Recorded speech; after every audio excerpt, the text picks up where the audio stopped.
Support comes from the Missouri Forest Products Association. Missouri produces wood pallets, railroad ties, white oak barrels, hardwood floors, and more. Details on the variety of products made in the state are at choosewood.com. This is St. Louis on the Air from St. Louis Public Radio. I'm Elaine Cha. Fatima Elkabti is living a dissonant life. On one hand, the wife and mother of two is doing mundane things, like taking her kids to school and renovating a home. On the other hand, the Palestinian American is hearing and seeing images of the death and destruction brought on by Israeli airstrikes in Gaza, and it takes a toll. She struggles to put her phone down and smile at her children, and her tense mood and anguish are often overwhelming. The war became all too real when, in late October, more than a dozen of her family members were killed in a single airstrike in Gaza City. So my grandfather has had two sisters, and their children were killed. So each of his sisters has lost, basically my mom's cousins from two different aunts were killed, along with their descendants. So it was like my mom's cousin, her daughters, two of them, and then all the in-laws of that family, which includes 3 girls. And so it was like 13 children and a bunch of adults, but it was 3 generations in one strike on October 25th in Gaza City. And they were seeking refuge from their actual home in a nearby home in Rimel. So, and then it took 2 or 3 days to excavate them from under the rubble because people were working with their hands. And of course, the damage has been so global and so widespread that people weren't just, at leisure to get them out. Fatima didn't find out about her family's killing immediately.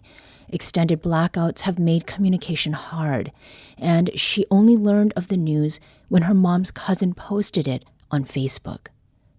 I've always been shaken by violence against Palestinians because normally, even before October 7th, it flies under the radar. It's just kind of like normal. It's normal for Palestinian bodies to be violated. It's normal for people in the West Bank to be killed without, just extrajudicial killings. It's normal. This is the normal for Palestinians. So I think that has reverberations for us as Palestinians kind of living. And I think it engenders a sort of disenchantment with the world a little bit because it's as if our lives don't matter, So this one was striking because it was personal to know that, you could lose 3 generations and it's not the headline in every major newspaper. That felt like, it really, we've been talking about genocide, I think, in relation to Gaza. And that really brought it home for me because it was like, in what other circumstance can you kill 3 generations of people, including children, and it not even make headlines? It's not even a footnote because there are so many civilian casualties, so many. They're buried in a mass grave. They don't have a headstone. It's a piece of cardboard with their names in a list. Those names are among almost 20,000 Palestinians killed. The majority are women and children. The most recent war has displaced nearly 2 million people. But dispossession is not new in Gaza. It's a deeply rooted part of Fatima's family history. Refugees, including her great-grandfather, fled to Gaza when they were expelled from nearby villages in 1948. And today, those refugees and their descendants make up about 80% of Gaza's population. My mom is Palestinian. Her parents were both originally from Gaza, but her mom's family, my great-grandfather, his name was Saeed Zainuddin. He was arguably like Palestine's most famous lawyer at the time. He was educated in various cities, and then he settled in Jaffa, where he built a villa and owned a lot of land, and he was the minister of endowments in Ottoman Palestine. And in 1948, he and everyone else, all the other Palestinian occupants of Jaffa, were forced to flee. And so he fled south, and he stayed at a farm with his family in Gaza, and then he ended up renting a home in Gaza City, and that's where he continued working as a lawyer until he was assassinated in 1959. Fatima knew about this history growing up. Her family's elders told the story of expulsion, or Nakba, often. Nakba means catastrophe in Arabic and refers to the mass displacement of Palestinians during the 1948 Arab-Israeli War. For a lot of Palestinians, there's the Nakba of 1948. There's a sort of stark before and after. My family comes from, there were kind of urbanites, and my great-grandfather was really wealthy, so, they had a driver, they had a Buick at a time when nobody had cars. Mm-hmm. They had lands and servants, and they were very well-to-do. They used to hold salons where they would share poetry. He was a writer of poetry. He has a diwan, or a collection of poetry. And he used to host huge parties where there would be all his colleagues would be there, Christian, Jewish, agnostic, whatever, the whole spectrum. But that was kind of what Ottoman Palestine was like. And even under the Mandate, of course, that changed dramatically after 1948 with, Palestinian dispossession. But I feel like every Palestinian I know has a story of dispossession, of murder, of terror, of fleeing. And I think I heard it from my grandparents, and it instilled in them a fear. So my grandfather in Texas, I remember him telling us growing up, do not talk about this. They will kill you. That was his life lesson, was just fly under the radar, just try to survive, because the Zionist movement will kill you. Because your existence kind of flies in the face of the Zionist mythology that this was a land for a people, a land without a people, for a people without a land. Our existence kind of negates that. Fatima moved to St. Louis 3 years ago to pursue a master's degree in creative writing at Washington University. It was here that she began researching and writing a novel about her great-grandfather's life. Saeed Zine, my great-grandfather, I felt like his story encapsulated the story of Palestine. First, it kind of paints a portrait of Jaffa as it was, kind of like the Eden before the the fall kind of thing. So he lived in a place that was pretty cosmopolitan. It was a city called the City of Strangers, because it kind of welcomed strangers and brought together people. Jaffa, and then it was also famous for its oranges. It had periodicals, so you had newspapers, you had a lot of commerce going through there. It had a train station, it had a movie theater. I mean, these are things that were, it had all the innovations of its time. And so I think in painting, at least casting this as the backdrop for life before the Nakba, I think it captures maybe some of the collective nostalgia that we have for this place where, people were living together, not always peacefully, but, before the Zionist movement, pretty well, actually. The communities were mixing and all kind of, even at that time, Jewish communities had their own, under Ottoman law, they had like their own courts and their own schools, and they were allowed certain privileges. So capturing that, I think, in the story felt really important. And then because he also experienced specifically the Nakba, he and his family, and my family was fortunate because he was well-to-do. So even though he fell, he didn't fall as hard as a lot of other people did. I mean, a lot of Palestine was consisted of farmers, the farming class, and their wealth was in the land and in the livestock. And so to suddenly be forcibly divorced from their land meant an end to all their livelihood. And it's actually part of the reason why Palestinians today are extremely educated, because they've learned. That was a lesson my grandfather taught me, because he had just an 8th grade education, and he always told us, get those higher degrees. He made sure all of his kids he paid for their college educations, and 4 of them got master's degrees, because he was so keen on that, because it was something transferable. You could pick it up and go. The next time, you were expelled, you could pick it up and go. And so you'll see that among the casualties in Gaza today, a lot are extremely educated. With the cosmopolitan city of Jaffa as the backdrop, Fatima Elkabti says her forthcoming book is emblematic of the Palestinian experience. And the story of her great-grandfather, Saeed Zein al-Din, helps tell it. he continued to fight for Palestine as a country, as a lawyer, within the capacity. He believed in the law. And it was a time of lawlessness. Just as you see now, I mean, people are camping out, right? They've been forced south. There's nothing for them. So imagine almost a similar backdrop happening 75 years ago. We're seeing history kind of repeat itself, which feels surreal. But at the time, things became lawless. And there was a gang that had, an armed gang that took over a widow and an orphan's home, and they just claimed it as their own. And these are Palestinians in Gaza. And so the widow and her orphans wanted to take that gang to court. And the gang sent death threats to every lawyer who was was considering taking the case. And so each of them said, no, I can't. And ultimately it landed on Saeed's desk. And Saeed was a lawyer who'd never lost a case. And he took the case. His son was already grown, his son Omar, and he worked in the same law firm. And he didn't tell him because he knew he would, dissuade him or try to. And so he, on the day of on the hearing, he did win the case. And as he was walking home, he was dressed that day in a white suit and was carrying his parasol, which was just customary for him. And at the time, actually, my grandma and her husband, my grandfather and my aunt and uncle, they were visiting from Saudi Arabia where they were refugees. They were visiting their family in Gaza. And so they were in the house. And Saeed is walking home to his daughter, to his wife, and the electricity in their whole neighborhood was cut off. And all they heard from inside the house were gunshots. And they thought it was, resistance fighters, skirmishes with the Israeli army. And the next thing they know, there's moaning outside of their door.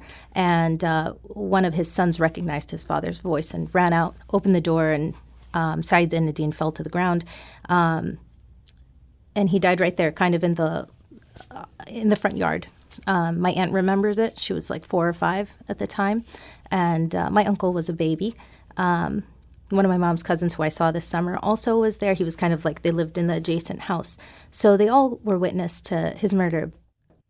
The story of Fatima's great-grandfather is worth sharing, she says, because in addition to preserving her family's history, it also offers a look into what the future could be. I've always thought the story was so metonymous for the Palestinian experience because I think the Zionist occupation of Palestine has the same logic as that of this Palestinian gang. We can, and so we will. We took it by force. It's ours now. Who cares about the laws? And I think that Saeed stood for something to the end. And then to me, too, there's something very powerful about him insisting on walking home. He was shot and he still walked home. And for Palestinians who are denied their internationally recognized right of return, that march home we hold that key in our hearts, the key to our homes. You are also making the decision to write about your great-grandfather in fiction form. Mm-hmm. Why is that the case? That's a great question. So I think there's been a lot of gaslighting of the Palestinian experience, and I think that's part of it, is, where's the proof? Where is the proof, One of the things I had hoped to do, and that now seems utterly impossible, is to have gone into the Gaza archives, because Saeed Zinedine was so big that his firm was still, like, there are recent obituaries of lawyers who said they studied under Saeed Zinedine and who had, it was that kind of a legacy. But just recently, like these last few weeks, Israel has actually bombed the archives in Gaza. There's a complete erasure of our experience, and it's deliberate.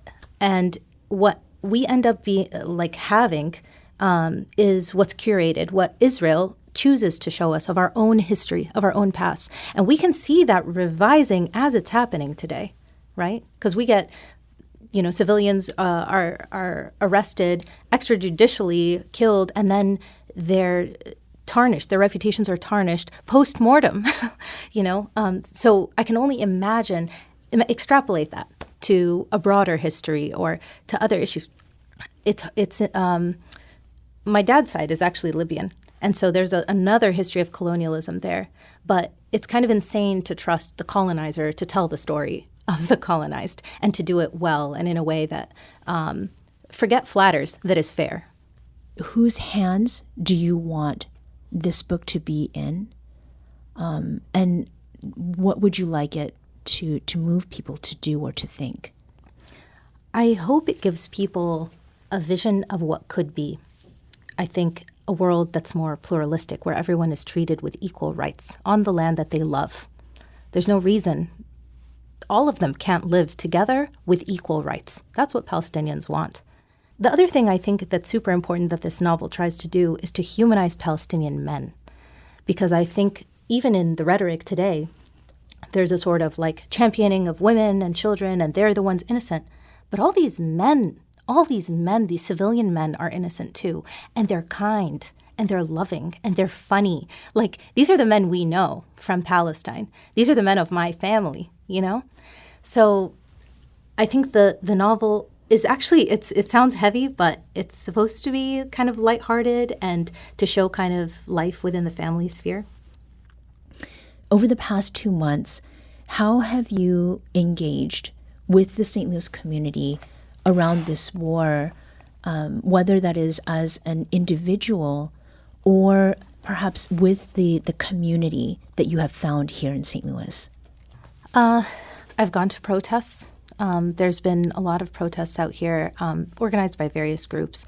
The Wash U hosted like an art fair, and for me it's been almost therapeutic to get back to art. And I've been reaching out to some of the local churches, hoping that there'd be some kind of solidarity, I think, between our communities. I've reached out to some of my Jewish friends here, but some of my Jewish friends who are anti-Zionist, one of whom was at Wash U, was telling me, even though that's how she feels, she hasn't found kind of like a synagogue that makes her feel at home in those ideas. And so that's kind of been a struggle. And so when I reached out to her, actually, at the beginning of all of this, I was telling her, this feels like a really important time for our communities to kind of come together.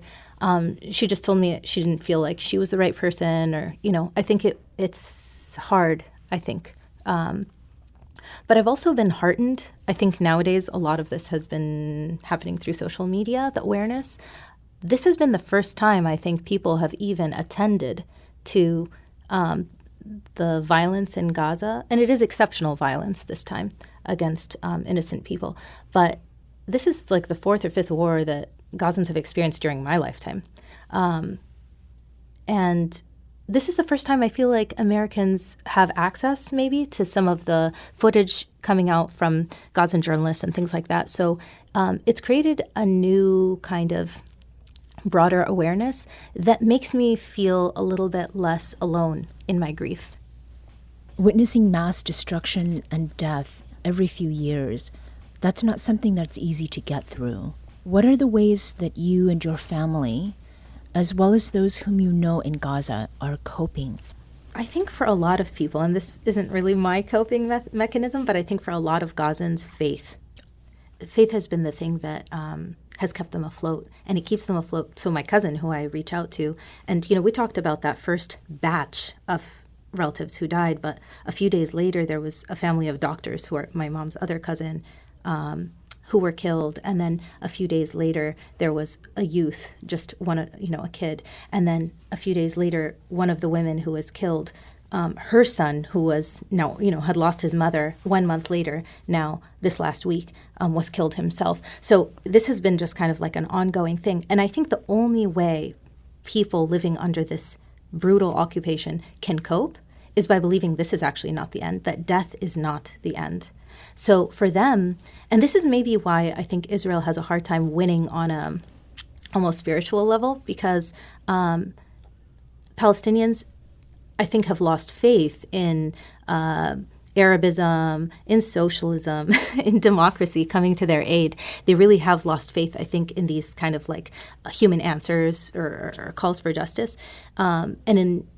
Instead of that, I think they have turned to God. And so you see that, I think, over and over again in these videos where people are consoling each other, and the verbiage, the language they're using is all children when they die are birds in paradise. And they're oft repeated phrases for, I think, Muslims, but the level of belief that they have in them is something else, that they have won. Like the ones who died have beat us to it. You know what I mean? Because I think also a lot of them. So my mom's aunt still lives in Gaza, and she's in Gaza City. So she hasn't gone south. She's paralyzed. She's not going to make a huge trek south, right? Right now, her daughter is with her.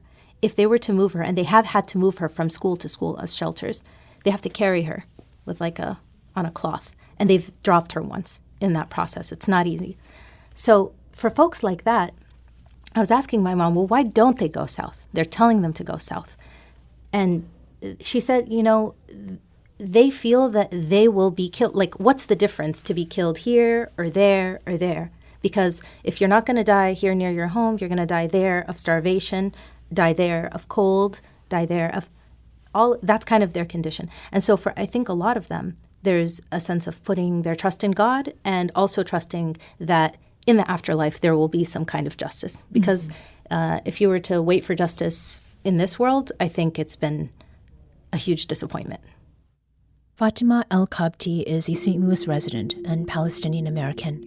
She earned a master's degree in creative writing from Washington University this past May. Her forthcoming novel already has a title, The White Parasol. Her great-grandfather, a prominent Palestinian lawyer and poet, was carrying a white parasol on the day he was murdered, and the book tells the story of her family's history of dispossession. Israel has killed nearly 20,000 Palestinians since Hamas's October 7th terrorist attack. During that attack, Hamas killed 1,200 Israelis. More than 100 hostages remain in captivity. Last month, United Nations experts reaffirmed their initial concerns that Palestinians were at grave risk of genocide. UN human rights experts pointed to a, quote, genocide in the making, unquote, and Israel's overt intent to destroy Palestinian people under occupation. St. Louis on the Air is sharing multiple perspectives about the war. If you have a personal story to share, send us an email to talk@stlpr.org.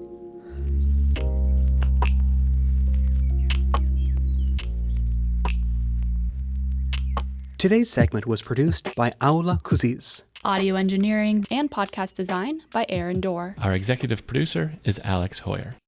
St. Louis on the Air is a production of St. Louis Public Radio. Understanding starts here. St. Louis on the Air proudly supports local artists by using music from Life Creative Group.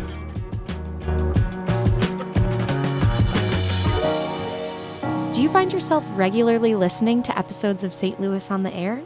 Suggest us to a friend you think might enjoy our conversations. And leave us a review and rating on Apple Podcasts on the App Store. It's the simplest way to help people discover our show. Thanks. St. Louis Public Radio is a member-supported service of the University of Missouri St. Louis.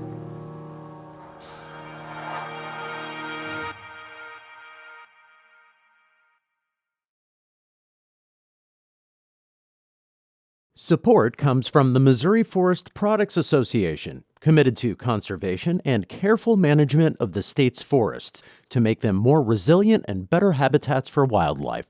ChooseWood.com